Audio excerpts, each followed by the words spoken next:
ഒരു ആഫ്രിക്കൻ യാത്രയുടെ ഒരു ചെറിയ വ്ളോഗാണിത്. ടാൻസാനിയയിലെ സാൻസിബാർ എന്ന് പറഞ്ഞ ഒരു ഐലൻഡ് ദ്വീപിലൊക്കെയാണ് യാത്ര പോയിട്ടുണ്ടായിരുന്നത്. നിങ്ങൾക്ക് ഈ വീഡിയോയിൽ കാണാം. ശരിക്കും പറഞ്ഞു കഴിഞ്ഞാൽ ഇത് നമ്മുടെ നാടിൻ്റെ പ്രതീതി ഉളവാക്കുന്ന ഒരു സ്ഥലം കൂടിയാണ്. കാരണം നിങ്ങൾക്ക് പലതരത്തിലുള്ള നമ്മുടെ നാട്ടിലുള്ള അതുപോലെ തെങ്ങ്, വാഴ, വീട് പക്ഷേ നമ്മുടെ നാടുമായിട്ട് അതുപോലെയുള്ള വീടുകളല്ല, ചെറിയ ചെറിയ വീടുകൾ മാത്രമാണ്.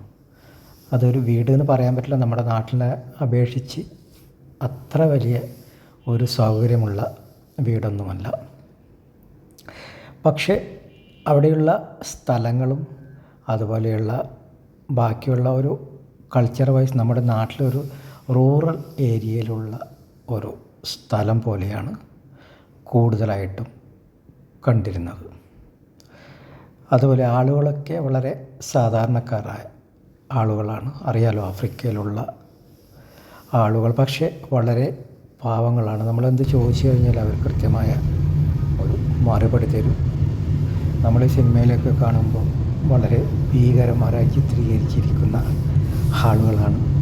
പക്ഷേ യഥാർത്ഥ ജീവിതത്തിൽ അവർ വളരെ നല്ല രീതിയിലുള്ള സംസാരമാണ്. സംസാരത്തിൽ തന്നെ നമുക്ക് മനസ്സിലാവും അവരെത്രത്തോളം അവർ റെസ്പെക്റ്റ് കൊടുക്കുന്നുണ്ട് കൂടെയുള്ള ആളുകൾക്ക്. എന്നിരുന്നാലും ഇതൊരു നല്ല യാത്ര തന്നെയായിരുന്നു. എയർപോർട്ടിൽ നിന്ന് ഞാൻ താമസിക്കുന്ന സ്ഥലത്തേക്ക് ഏകദേശം ഒരു 45 മിനിറ്റോളം യാത്ര ഉണ്ട്. അതുകൊണ്ട് തന്നെ ഞാൻ മാക്സിമം എനിക്ക് ആ വഴികളിലൂടെ പോകുന്ന എല്ലാ കാഴ്ചകളും നിങ്ങൾക്ക് വയലുകളിൽ കാണാം. നമ്മുടെ നാട്ടിലുള്ള പോലെ തന്നെ വയലുകളാണ്. അതുപോലെ പശു എല്ലാം ഉണ്ട് ഇവിടെ. നമ്മുടെ നാട്ടിലെ ഒരു എല്ലാ കാര്യങ്ങളും ഇവിടെ കാണപ്പെടുന്നുണ്ട്. വളരെ വലിയ നെൽപ്പാടങ്ങൾ തന്നെയാണ് ഇവിടെ ഉള്ളത്. കൂടുതലായിട്ട് നമുക്ക് കരിമ്പിൻ തോട്ടങ്ങൾ അങ്ങനത്തെയൊക്കെയാണ്, ചോളം അതൊക്കെ കാണുന്നുണ്ടായിരുന്നു. പിന്നെ വാഴ കൃഷിയൊക്കെ ഉണ്ടായിരുന്നു. ഈ കാണുന്നത് ആണ് ഞാൻ താമസിക്കുന്ന റിസോർട്ടിൻ്റെ അടുത്തുള്ള ഒരു വലിയ ഒരു കടൽ തീരമാണ്. അതുപോലെ ഈ കാണുന്നത് അവിടെയുള്ള ആളുകളുടെ ഒരു ചെറിയ അവിടെയുള്ള ആൾക്കാർ ഓരോരോ ഗോത്ര വിഭാഗത്തിലുള്ള ആൾക്കാരാണ്. അപ്പോൾ അവർ താമസിക്കുന്ന കുറച്ച് ഏരിയകളാണിത്. അതുപോലെ തന്നെ അവർ ചെറിയ ചെറിയ ഷോപ്പുകൾ, ഈ ഷോപ്പുകളുടെ പുറകിലായിട്ട് തന്നെയാണ് അവർ ചെറിയൊരു കുടിലുള്ളത്. കുടിൽ ഭാഗങ്ങൾ അധികം ഞാൻ അങ്ങോട്ട് കടന്നിട്ടില്ല. കാരണം ചില ആളുകൾക്ക് അത് ഇഷ്ടപ്പെട്ടില്ല എന്ന് കേട്ടു. അതുകൊണ്ട് അങ്ങോട്ട് പോയിട്ടില്ല.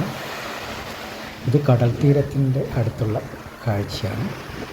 നിങ്ങൾക്ക് അവിടെ കാണാൻ കുറേ ആളുകൾ ഇരുന്നത്. ഇവിടെ തന്നെയാണ് ഇവർ ഒരു മിക്ക ആൾക്കാരും ഇവിടെ തന്നെയാണ് അവർ ഉണ്ടാവുന്നത്.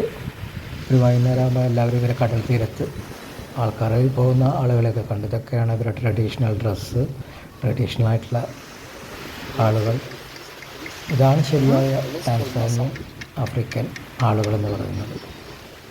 അവരുടെ പിന്നെ അതുപോലെ കുറേ ഗൈഡുകളുണ്ട്. അവരെ ഈ ഒരു രൂപത്തിൽ തന്നെയാണ് അവർ സഹായിക്കുന്നത്. ഇത് ഞാൻ നിൽക്കുന്ന റിസോർട്ടിൽ ഉൾഭാഗമാണ്. അതിൻ്റെ പുറത്തുള്ള റിലാക്സേഷന് വേണ്ടി നമുക്ക് ഉപയോഗിക്കാൻ പറ്റുന്ന ചെറിയ കട്ടിലുകൾ അതുപോലെയുള്ള ഭാഗങ്ങളാണ്. പിന്നെ ഇത് കുറച്ചൊരു നല്ലൊരു വീതിയിൽ ഉള്ള ഒരു സ്ഥലമുള്ള ഒരു റിസോർട്ടാണ്. ഇവിടെ നിന്ന് നോക്കിക്കഴിഞ്ഞാൽ നിങ്ങൾക്ക് കടൽ നല്ല രീതിയിൽ തന്നെ കാണാം. ഇപ്പോൾ വേലിയേറ്റത്തിൻ്റെ സമയമായതുകൊണ്ട് ഈ ഒരു ഭാഗത്ത് അധികം ഇറങ്ങാൻ പറ്റിയില്ല. ആ ഒരു സൈഡ് വഴി മാത്രമേ ഇറങ്ങാൻ പറ്റുള്ളൂ. അവിടെ കുറച്ച് കെട്ടുള്ളതുകൊണ്ട് അതുവഴി ഇറങ്ങാം. ഇവിടെ മുഴുവനായിട്ട് നിങ്ങൾക്ക് കാണാം. വെള്ളം ഏകദേശം വേലിയേറ്റ സമയമായതുകൊണ്ട് ഇങ്ങോട്ടേക്ക് കയറി വരുന്നുണ്ട്. ബാക്കി കാഴ്ചകൾ അടുത്ത വീഡിയോയിൽ.